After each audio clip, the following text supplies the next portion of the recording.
जो पहले मेहमान हैं वो हैं जी फ़ख्र जंग, जिनकी सारी सियासत है इस वक्त सियासी जंग। पीटीआई के सेक्रेटरी इतलात खुलकर करते हैं जो हमेशा बात, शेख वकास अकरम साहब। अस्सलाम वालेकुम शेख साहब। अस्सलाम वालेकुम। ईद मुबारक सर आपको। दूसरे मेहमान नाजरीन हमारे हैं फैसलाबाद की शान, पीटीआई की चट्टान, और वाकईतन तौर पर ये इस वक्त पीटीआई की चट्टान के तौर पर खड़े आपको नज़र आते हैं, जो घबराने से हैं इनकारी और जिनको मुखालफीन पर लगानी है ज़रबकारी। सरबरा सुन्नी इत्तेहाद कौंसिल जनाब हामिद रज़ा साहब। अस्सलाम वालेकुम हामिद साहब। ईद मुबारक सर आपको भी। मुबारक। कैसा लगा आप दोनों को अपना इंट्रोडक्शन? मुझे तो ऐसे लगा कि जैसे हमारे यहाँ वो झंग में जलसों से पहले वो शेर व शायरी होती है ना। आपको फैसल जावेद याद आ गए इधर? नहीं, हमारे वाले जो आपकी शायरी है वो हमारे वालों से ज़्यादा मिलती जुलती है। झंग वालों से। मुझे ज़्यादा आपका जो इंट्रो आया है उसमें शुक्र है कि आप हमें इंसान बनाने पे तुली हैं। आपने कहा कि इनको भी आपसे बतौर इंसान आपकी मुलाकात करवाते हैं, तो शायद हमें समझते नहीं थे पहले इंसान आप। So we are grateful. बहुत सारे लोग समझते थे, लेकिन बाज़ औक़ात सियासतदान के हवाले से, क्योंकि उस पर हर वक्त तनकीद होती है, ये आम तासुर था इस मुल्क में, जो कि अब मुझे लगता है कि बड़ी हद तक चेंज हो गया है कि सवाल सिर्फ इससे करना है और यही सारे फसाद की जड़ कह लें, problem, part of the problem कह लें। अब मुख्तलिफ चीज़ें और कॉन्सेप्ट बड़ी हद तक तब्दील हो गए हैं पिछले 2.5-3 साल में। शेख साहब, सबसे पहले तो ये बताएं कि ईद के लिए हम भी आपके पास यहाँ पर पेशावर आए, इधर ही गुजारे हैं ईद, या कोई है कि कोई कन्नी कतरा के झंग की तरफ एक दौड़ लगाई जाए? ईद जो है वो मैं ये केपी में ही है, आपने देखा, और फैमिली फ्रेंड्स हल्के के लोग जो है जो मैनेज कर सकते थे, क्योंकि ईद है तो हर किसी ने उनके अपने यहाँ भी मसरूफियत और अपना भी वो है, तो लोग आए। आज सुबह गपशप हुई, बैठे फैमिली वाले कुछ लोग आए, उनसे गपशप हुई, और क्या ही अच्छा होता कि हम अपने इलाकों तक पहुंच सकते और वहाँ पे ईद मनाते, और क्या ही अच्छा होता, सबसे अच्छा कि हमारे कायद बाहर होते। और असल तो पाकिस्तान तहरीक इंसाफ की ईद जो है वो दोबाला हो जाती अगर हमारे कायद हमारे दरमियान होते, अपनी कौम के दरमियान होते, जेल से बाहर होते, तो वो और ज़्यादा अच्छा होता। और बहरहाल ये इसी किस्म की सख्तियाँ हैं, बट इट्स ऑल राइट, गुजार रहे हैं, जो जिम्मेदारियाँ हैं वो पूरी कर रहे हैं। अच्छा, हाई स्पिरिट्स में है जो आप इतनी बड़ी चीज़ों को छोटे मोटे वाक़यात कह रहे हैं। देखें, इस दिल पे लेने वाला मामला है नहीं, अगर हम दिल पे ले लें तो फिर तो काम ही नहीं चल सकता। अच्छा, वैसे वाकई ये एक बड़ा इंटरेस्टिंग पॉइंट उठाया हामिद साहब, आपसे भी मैं इस पे सवाल पूछूंगी कि कोई ऐसी चीज़ हुई है पिछले 2-2.5 सालों में जो बिल्कुल ही दिल पे लग गई हो, मतलब जो एक्सपेक्टेशन से भी आगे हो और ऐसा लगा हो कि भाई ये नहीं करना चाहिए था, बस ये चीज़ यहाँ तक ना आते? अच्छा देखिए, बीइंग अ पॉलिटिकल वर्कर, मैं हो गया, शेख साहब हो गए, हम बड़े क्राइसिस से गुजर के, और हम वो सियासी लोग हैं जो कुछ सरमाए के सर के ऊपर पॉलिटिक्स में यहाँ तक नहीं आए। हमारे आबा अजदाद सारे इस फील्ड के अंदर अपनी मेहनत के साथ आए हैं, ग्रास रूट से चलते चले आ रहे हैं। ये जो गवर्नमेंट का था रवैया हमारे साथ, स्टेट फैशिज़म था, इसने को मेरा नहीं ख्याल कि हमें को बहुत ज़्यादा इफ़ेक्ट किया। हाँ, हमारी फैमिली लाइफ बहुत ज़्यादा इफ़ेक्ट हुई, बच्चे इफ़ेक्ट हुए, घर में बहन भाई माँ बाप सारे इफ़ेक्ट हुए, और वो ज़ाहिर परेशान भी हैं इस कैफियत की वजह से, लेकिन हल्के के लोग बहुत ज़्यादा। अब शेख साहब और मैं, हम दोनों इलेक्शंस के बाद 1-2 मरतबा के अलावा, शेख साहब तो शायद 1 मरतबा जा सके हैं, मैं 2 से 3 मरतबा सिर्फ जा सका हूँ, हल्के में भी नहीं जा सके।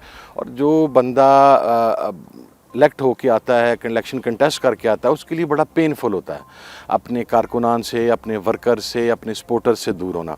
लेकिन एक चीज़ जिसने हर्ट किया in the last 2.5 years 3 years you may call it, वो था जो सलूक देखा मैंने और हम सब ने इमरान खान साहब के साथ जेल में, स्पेशली जब सॉलिटरी कन्फाइनमेंट के अंदर थे। The day I met him, शेव बड़ी थी खान साहब की, उनको शेविंग किट नहीं प्रोवाइड की जा रही थी और उन्हें प्रॉपर खाना नहीं प्रोवाइड किया जा रहा था, but he was in really high spirits.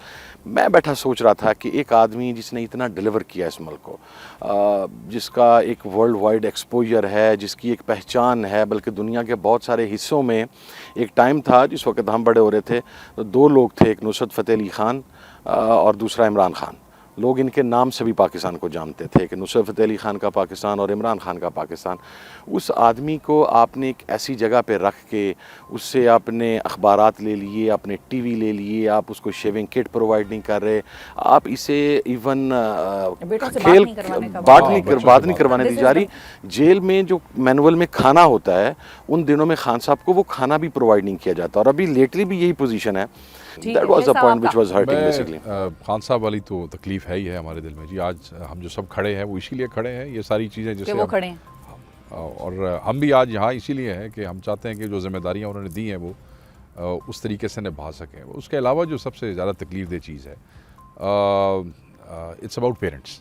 मेरे वालिद वालदा दोनों बुज़ुर्ग हैं और इस उम्र में काफ़ी मेडिकल कंडीशन भी होती हैं, and they love their house. वो अपने घर में रहना इस उम्र में वो बड़ा पसंद करते हैं तो और वो जाना पसंद नहीं करते। So because of these frequent raids by police in Punjab, अच्छा, दे हैव तो आल्सो, उनको मुझे हर दफ़ा रीलोकेट करना पड़ता है।